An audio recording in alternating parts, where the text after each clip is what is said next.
এতিয়াৰ পৰা অসম পশ্চিমবংগ সীমান্তৰ ছাগলীয়াত কৰা হ'ব কোভিড টেষ্ট। নিউজ 18ৰ ধাৰাবাহিক বাতৰি সম্প্ৰচাৰ হোৱাৰ পিছতেই সীমান্তত কোভিড টেষ্ট কৰাৰ ব্যৱস্থা কৰিছে ৰাজ্য চৰকাৰে। কিন্তু অসম মেঘালয় সীমান্তৰ কৰোনাৰ কোনো সতৰ্কতা নথকাত এতিয়া শংকিত হৈ পৰিছে গোৱালপাৰাবাসী।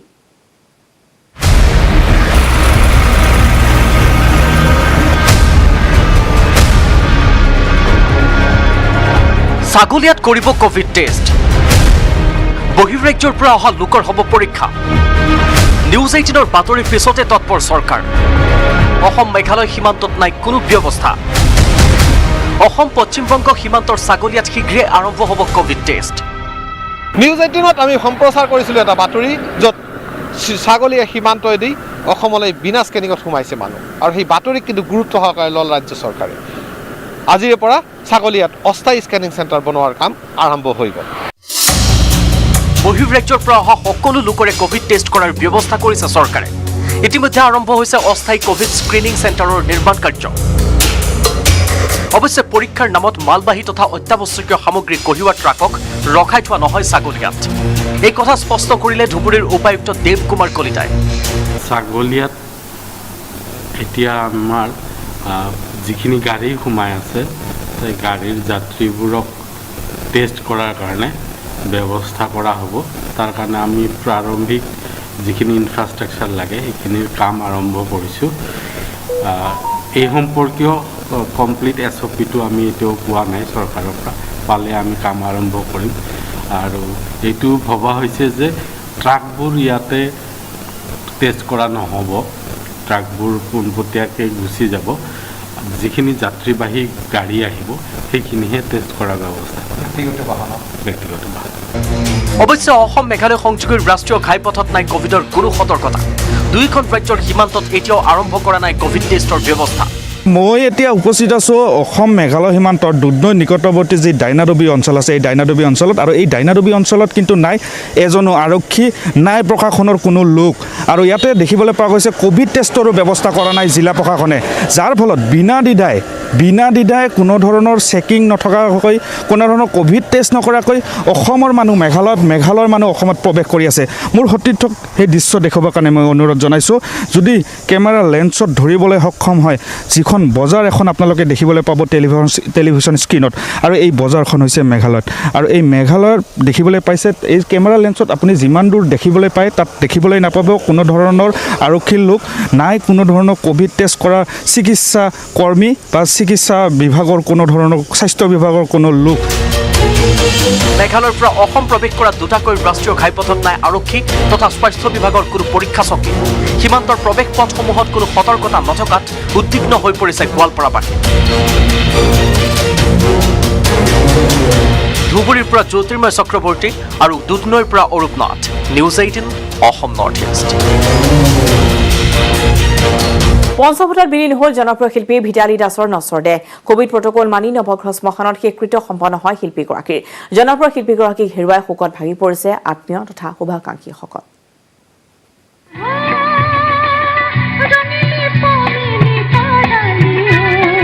পঞ্চভূতত বিলীন হ'ল শিল্পী ভিতালী দাসৰ নশ্বৰ দেহ।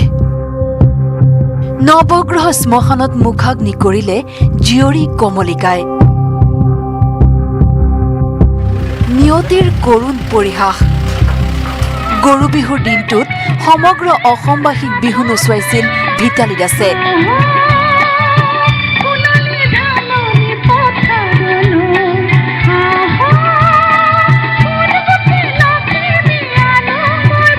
কোনেও কাহানিও কল্পনাও কৰা নাছিল মাত্ৰ কেইটামান দিনৰ পিছতে সেই সুৱদী কণ্ঠ নোহোৱা হৈ যাব চিৰদিনৰ বাবে। হঠাতে আমাৰ মাজৰ পৰা হেৰাই গ'ল শিল্পীগৰাকী। বিশ্বাস কৰিবলৈ কঠিন যদিও সেয়াই বাস্তৱ। কোভিডত আক্ৰান্ত হৈ গুৱাহাটী কালাপাহাৰ কোভিড কেয়াৰ হাস্পতালত চিকিৎসাধীন হৈছিল ভিতালী দাস। অৱশ্যে বুধবাৰৰ টেষ্টত কোভিড নিগেটিভ আহিছিল যদিও সুশৰীৰে চিকিৎসালয়ৰ পৰা বাহিৰ হ'ব নোৱাৰিলে ভিতালী দাস। হাস্পতালৰ পৰা বাহিৰ হোৱাৰ সময়ত ভিতালীৰ দেহত কোভিড নিগেটিভ। চৈধ্যটাৰ আগৰ পৰা গা বেয়া মানে এনেওতো তাই অলপ হেৰি মানুহজনী দেখাত যদিও এনেকুৱা কোমল মনটো যিকোনো বস্তু সহ্য কৰিব নোৱাৰে কোমল আৰু গাটো এনেই অলপমান তাইৰ চুগাৰৰ প্ৰব্লেম আছিলে এডমিট হোৱা সময়ৰ কথাটোত একচুৱেলি তেওঁ মিষ্টাৰে লৈ আহিলে থ'লে আমিতো দূৰে দূৰে আছোঁ গম নাপাওঁ তথাপি মই ফোনেৰে গম পাওঁতে তাই কৈছে খুব বোলে ভাগৰ লাগে কৈছে গতিকে সিহঁতে তাত হেৰি কৰিলে তাত টেষ্ট কৰিলে তাৰপিছত নিজে ভাবিলে কি আমি উইলিংলি টেষ্ট কৰা ভাল টেষ্ট কৰোঁতে তেতিয়া দেউতাকৰ আৰু জীয়েকৰ নিগেটিভ পালে আৰু তেওঁৰ পজিটিভ পালে ভিটালীৰ দেহত কোভিড নিগেটিভ হোৱা হেতুকে প্ৰশাসন চিকিৎসকৰ দলে নশ্বৰ দেহ গতাই দিলে পৰিয়ালক তথাপিও কোভিড বিধি মানি সৎকাৰ কৰিবলৈ পৰামৰ্শ দিছিল GMCHৰ অধীক্ষক অভিজিৎ শৰ্মাই Hindu rituals mote cremation will be done for her. Only thing is ami GDU negative hoise kali we request the family members that at least maintain the COVID protocol basi subo na lage and all that so that other people are safe. পৰিয়ালৰ লোকে প্ৰথমে নশ্বৰ দেহ লৈ যায় গীতানগৰৰ নিজ বাসভৱনলৈ পাছত অন্ত্যেষ্টিক্ৰিয়া সম্পন্ন কৰা হয় নৱগ্ৰহ শ্মশানত জীয়ৰী কমলিকাই মুখাগ্নি কৰে মাতৃৰ গীতানগৰৰ নিজ বাসভৱন আৰু নৱগ্ৰহ শ্মশানত দেখা গ'ল ভিটালীৰ অনেক গুণমুগ্ধ সদৌ অসম ছাত্ৰ সন্থাৰ সমুজ্জ্বল কুমাৰ ভট্টাচাৰ্য দীপাংক নাথকে প্ৰমুখ্য কৰি উপস্থিত থাকে শিল্পী তৰালী শৰ্মাৰ লগতে আন বহু কেইগৰাকী সদায় মুখত এমুকুৰা হাঁহি লৈ থাকে ভিটালী আৰু সেই ভিটালীজনী আজি নিতৰ দেশ পৰি আছে এটা ভাবিব নোৱাৰা কথা বিশ্বাস কৰিব নোৱাৰা এটা কথা আৰু ভিটালীৰ মানে বিহু গীতৰ লগতে লোকসংগীতৰ চৰ্চাৰে তাই অসমৰ সংগীত জগতক সমৃদ্ধ কৰি গৈছে মাটিৰ গুণ থকা তাইৰ যিবোৰ সৃষ্টি চৰ্চা প্ৰদৰ্শন উপস্থাপনৰ শৈলী সেইটোৱে তাই এটা অনন্য আৰু একক আছিল ভিটালী বাৰ কাৰণে আজি মই এনেকৈ ক'ব লাগিব তেখেতৰ কাৰণে সেইটো কোনোদিন কল্পনা কৰা নাছিলোঁ বয়স সিমান কম ইমানবোৰ হিট গান বিহু গীত বুলি ক'লেই ভিটালী বা বহাগ মানে তেওঁৰ মাতত বিচাৰি পাওঁ যদি বহাগ মহিলা হ'লহেঁতেন কণ্ঠ যদি হ'লহেঁতেন মহিলা কণ্ঠ তেতিয়া চাগে ভিটালী বাৰ কণ্ঠটো হ'লহেঁতেন কেমেৰাত অঞ্জনৰ সহযোগত বলেন Bhattacharya news 18 Assam north east আৰু চিটিত এক ব্ৰেকিং নিউজ কাইলৈ প্ৰধানমন্ত্ৰী নৰেন্দ্ৰ মোদীৰ পৰ্যালোচনা বৈঠক কোভিড সন্দৰ্ভত ভাগ ল'ব এক উচ্চ পৰ্যায়ৰ বৈঠকত কৰোনাৰ শেহতীয়া পৰিস্থিতি সন্দৰ্ভত হ'ব আলোচনা বৈঠকৰ বাবে বাতিল কৰা হৈছে মোদীৰ পশ্চিমবংগৰ ভ্ৰমণসূচী পুনৰ জনাইছো যে কাইলৈ প্ৰধানমন্ত্ৰী নৰেন্দ্ৰ মোদীৰ পৰ্যালোচনা বৈঠক অনুষ্ঠিত হ'ব আৰু কোভিড সন্দৰ্ভত ভাগ ল'ব এক উচ্চ পৰ্যায়ৰ বৈঠকত আৰু এই বৈঠকৰ বাবে তেওঁ ইতিমধ্যে পশ্চিমবংগৰ যি ভ্ৰমণসূচী আছে সেয়া বাতিল কৰি দিয়া হৈছে কৰোনাৰ শেহতীয়া পৰিস্থিতি সন্দৰ্ভত হ'ব এই পৰ্যালোচনা বৈঠকত আলোচনা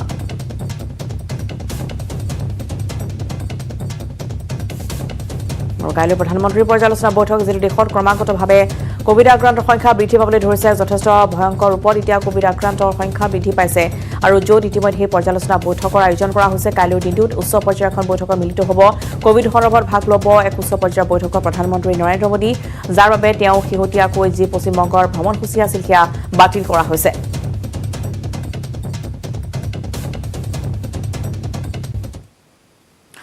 কোভিডৰ দ্বিতীয়টো জোৱাৰে ত্ৰাসৰ সৃষ্টি কৰা সময়ছোৱাতে ৰঙিয়া টাউন জামে মছজিদে লৈছে প্ৰশংসনীয় পদক্ষেপ ৰঙিয়া টাউন জামে মছজিদ কমিটিয়ে বন্ধ কৰিছে সমূহীয়া নামাজ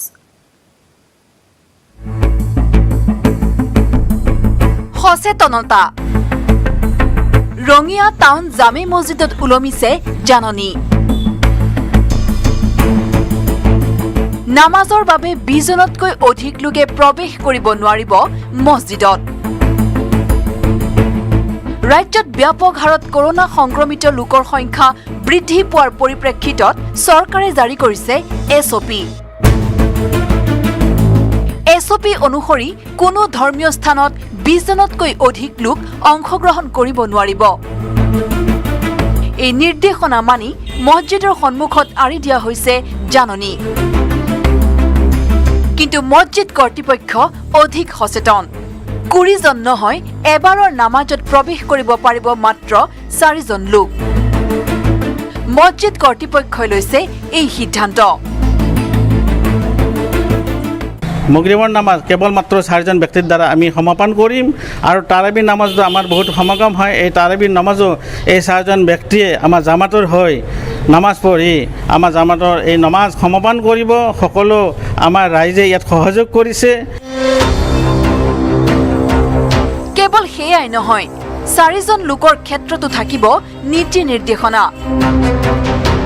মছজিদৰ ইমাম আৰু অন্য 3গৰাকী লোকে নামাজ সম্পন্ন কৰিব মছজিদত প্ৰৱেশ কৰিবলৈ এই 4 ব্যক্তিয়ে মাস্ক পৰিধান কৰি হাত চেনিটাইজ কৰাৰ লগতে সামাজিক দূৰত্ব বজাই নামাজ আদায় কৰিব লাগিব লগতে 55 বছৰৰ ঊৰ্ধৰ ব্যক্তি আৰু শিশুসকলকো মছজিদলৈ যোৱাৰ ক্ষেত্ৰত বাধা আৰোপ কৰিছে মছজিদ কমিটিয়ে পবিত্ৰ ৰমজান মাহৰ বাবে সমূহীয়া ইফতাৰো বন্ধ কৰিছে মছজিদ কৰ্তৃপক্ষই আৰু মগৰিবৰ যি ইফতাৰ হয় ইফতাৰ আমি ইয়াত মছজিদত পৰিহাৰ কৰিছোঁ এই চৰকাৰৰ যিটো আমাৰ নিয়ম আমি সকলোৱে মানি চলিব লাগে আৰু এই যিটো মহামাৰী বেমাৰ আমি নিজেও বাচি থাকিব লাগে আনকো বাচি থাকিব দিব লাগে ৰঙিয়াৰ পৰা Inamul Islam news 18 Assam north east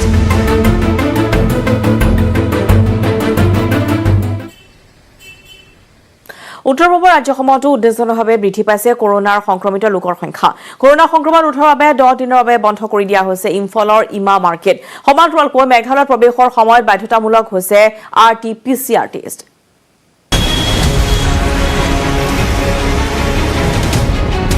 10 দিনৰ বাবে বন্ধ হ'ল ইম্ফলৰ বিখ্যাত মহিলা বজাৰ ইমা মাৰ্কেট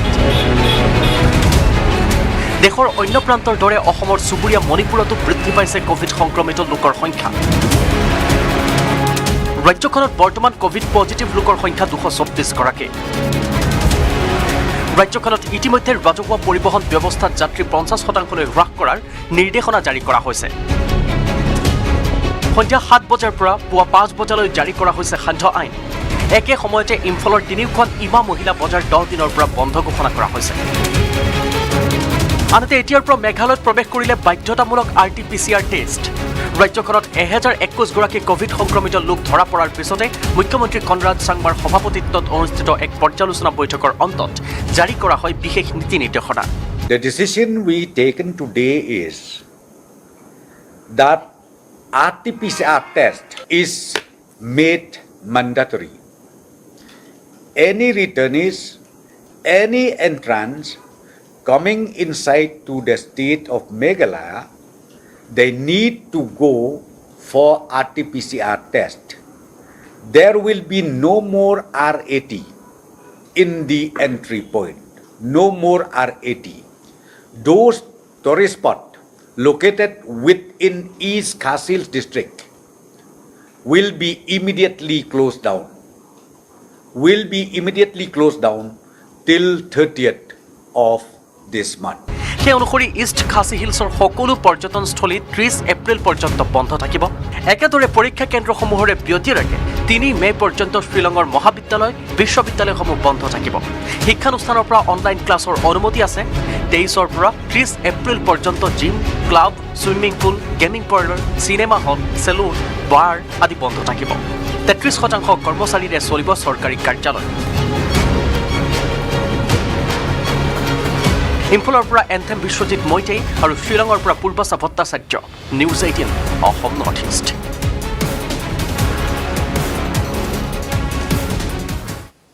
দেশত অধিক ভয়াৱহ ৰূপ ধাৰণ কৰিছে কৰোনা মহামাৰী এদিনত কৰোনা আক্ৰান্তৰ ক্ষেত্ৰত আমেৰিকাকো পিছ পেলালে ভাৰতে সমগ্ৰ দেশজুৰি 24 ঘণ্টা 3 লক্ষাধিক লোক আক্ৰান্ত হোৱাৰ বিপৰীতে এদিনতে মৃত্যু হৈছে 2 সহস্ৰাধিক কৰোনা আক্ৰান্তৰ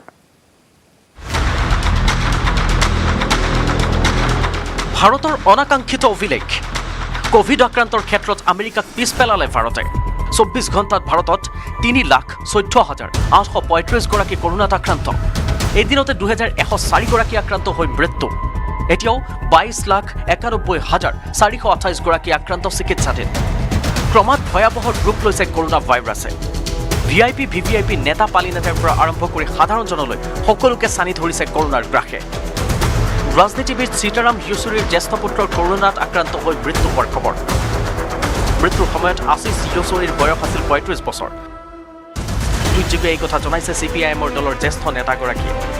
আনফালে গুজৰাটত অসমৰ পৰা যোৱা যুৱকৰ মৃত্যুৰ খবৰ। কৰোনাত আক্ৰান্ত হৈ বিৰাজ বৰা নামৰ যুৱকজনৰ মৃত্যু হৈছে। SSG হাস্পতালত চিকিৎসাধীন আছিল যুৱকজন। গুজৰাটত কৰ্মৰত বিৰাজৰ বুধবাৰে নিশা মৃত্যু হয়। নিহত যুৱকজনৰ ঘৰ বোকাখাটৰ বনগাঁৱত। কৰোনাৰ শেহতীয়া পৰিস্থিতিক লৈ বলিউডৰ অভিনেতা সোনু সুদে বিগত বছৰৰ দৰে এইবাৰো সহায় কৰিবলৈ অভিযানত ব্যস্ত হৈ আছে। এনে পৰিস্থিতিত কিছুমান লোকে সহায়ৰ বাবে আগবাঢ়ি আহিছে, আনহাতে আন কিছুমানে টিভিত পৰিস্থিতিৰ বুজ ল'বলৈ ভয়তে ঘৰত বহি আছে।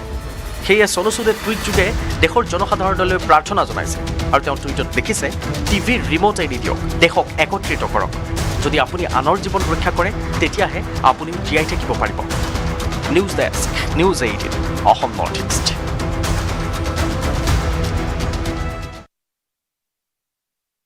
কৰিবলৈ কাজিৰঙা ৰাষ্ট্ৰীয় উদ্যানত পানী সংৰক্ষণৰ ব্যৱস্থা গ্ৰহণ কৰিছে উদ্যান কৰ্তৃপক্ষই। কালভাৰ্ট ভেটা নিৰ্মাণৰ জৰিয়তে অতিৰিক্ত পানী সংৰক্ষণৰ কাম ইতিমধ্যে আৰম্ভ হৈছে।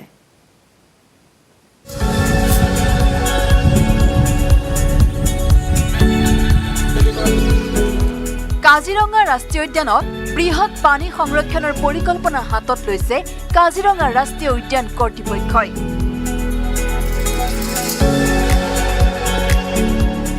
উদ্যানত অতিৰিক্ত 100 কোটি লিটাৰ পানী সংৰক্ষণ কৰিবলৈ প্ৰচেষ্টা হাতত লৈছে কৰ্তৃপক্ষই।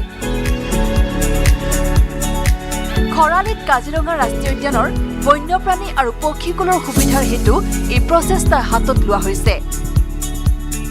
ইতিমধ্যে 65 কোটি লিটাৰ পানী সংৰক্ষণৰ কাম সম্পূৰ্ণ হৈছে। আগন্তুক মে মাহৰ ভিতৰত 100 কোটি লিটাৰ পানী সংৰক্ষণৰ কাম সম্পূৰ্ণ হ'ব বুলি অৱগত কৰিছে উদ্যানখনৰ সঞ্চালক পি শিৱকুমাৰে। আমাৰ বৰ্তমান কাজিৰঙাত আপোনালোক জানে তো 192 বেটলেণ্ডবিলাকেতো আছে আৰু কিছুমান বেটলেণ্ডবিলাক মানেতো চিলটেশ্যন এইটো হৈ যায়। আৰু কাজিৰঙাৰ মানেতো আমাৰ মাইগ্ৰেটৰী বাৰ্ডছৰ কাৰণে এটা ফেভাৰেট ডেষ্টিনেশ্যনছ। যোৱা 3 বছৰত মানেতো মাইগ্ৰেটৰী মানেতো আহি থকা চৰাইবিলাকৰ মানেতো নম্বৰ মানেতো বছৰ এইটো বাঢ়ি আছে। এইটো কাৰণে তেওঁলোকেতো পানী সংৰক্ষণৰ কাম বি আমি বালেদান কৰিব লাগে, এটা দৰকাৰ পৰিছিলে। এইটো বেছ কৰি আমি ৰিচেণ্টলি মানেতো আমাৰ কোহৰা ৰেঞ্জ, বাগৰি আৰু বৰপাৰ 3টা ৰেঞ্জতে মানেতো এইটো পানী সংৰক্ষণ কাম এইটো কৰি আছোঁ।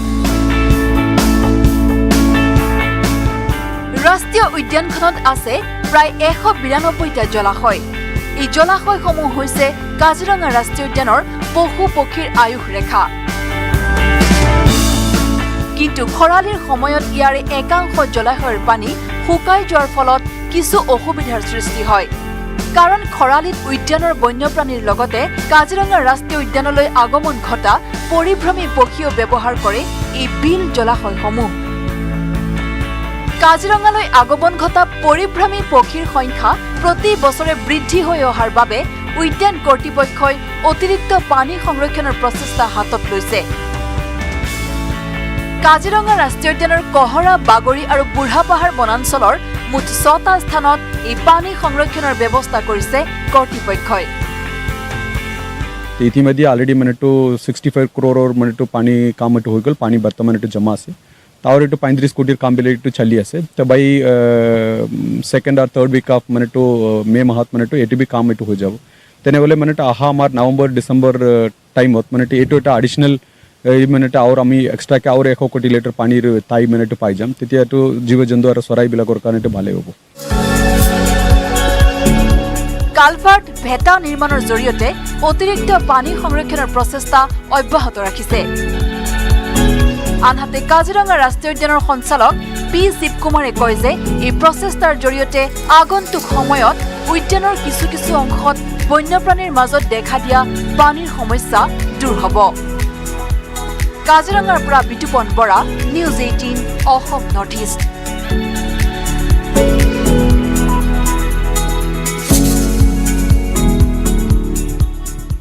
সময় হৈছে এতিয়া চিটি 18 পৰা বিদায় লোৱাৰ। নমস্কাৰ।